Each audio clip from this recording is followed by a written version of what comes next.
আমরা দেখলাম ব্রিটিশদের আমলে একটা পুরনো গাড়ি।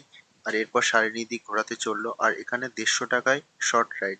সামনের যে বিল্ডিংটা তোমরা দেখতে পাচ্ছ এর পাশ থেকে ঘুরিয়ে আনবে। আর তোমরা যদি পুরো ডেলো পার্কটাকে কভার করতে চাও তাহলে সেটা তোমাদের পার হেড পড়বে 550 টাকা। আমরা যেহেতু সবাই মিলে চড়েছিলাম তাই দাদা আমাদেরকে অনেকটাই ডিসকাউন্ট দিয়েছে। এখন 360 সেলফি নেওয়া হবে, এটাও ডেলো পার্কের সামনেই দেখতে পাচ্ছ, পিছন ডেলো পার্ক। আর এখানে এগুলো যদি আগে ছিল না, এখান থেকে খুব ভালো ভিউ আসে ভাইয়া। बाकी टाइम में बहुत अच्छा व्यू आता है ना इसमें, मतलब पीछे पूरा पहाड़ दिखता है, कांचनजंगा दिखता है। আর এখানে 360 সেলফি ছিল পার হেড মাত্র 50 টাকা। গোলু গোলু আর সৌরভ দা 360 সেলফিতে ভিডিও বানিয়ে নিয়ে আমরা সামনে যেতেই আমাদের চোখে পড়লো ভিআর। প্রথমে শালিনীদি, তারপর সম্পদ দা ভিআর এর এক্সপিরিয়েন্সটা নিল।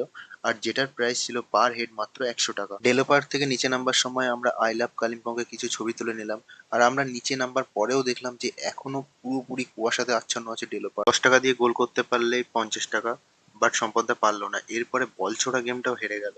আর বাচ্চাদের জন্য ছিল রিমোট কন্ট্রোল কার, যেটাতে গোলুগুলু খুবই মজা পেয়েছে। এরপর আমি, সম্পদদা, গোলুগুলু, শালিনীদি আমরা সবাই ডেলো পার্কের মধ্যে একটা রেস্টুরেন্ট থেকে দুপুরে ফ্রাইড রাইস চিলি চিকেন খেয়ে বেরিয়ে পড়লাম আমাদের নেক্সট ডেস্টিনেশন বুদ্ধ মনস্ট্রি দেখতে।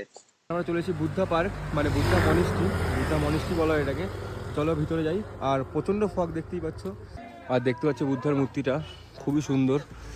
আর ভিজিবল হচ্ছে না কারণ আজকে তোমার ওয়েদারটা খুবই খারাপ। এর পাশেই ছিল একটা বুদ্ধ মন্দির যেটা কোনো কারণে বশত বন্ধ ছিল।